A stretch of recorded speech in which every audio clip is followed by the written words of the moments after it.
Gale, West 1.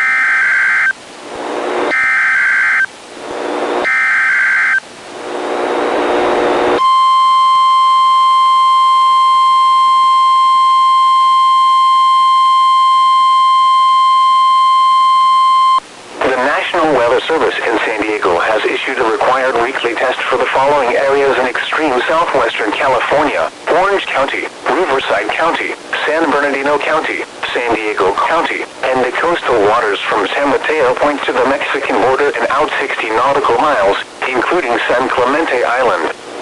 A test signal was broadcast to test the public warning system. The test is normally conducted between 10 a.m. and noon each Wednesday, weather permitting. The signal was also used to test the activation and emergency readiness of the Skywalk network of radio operators.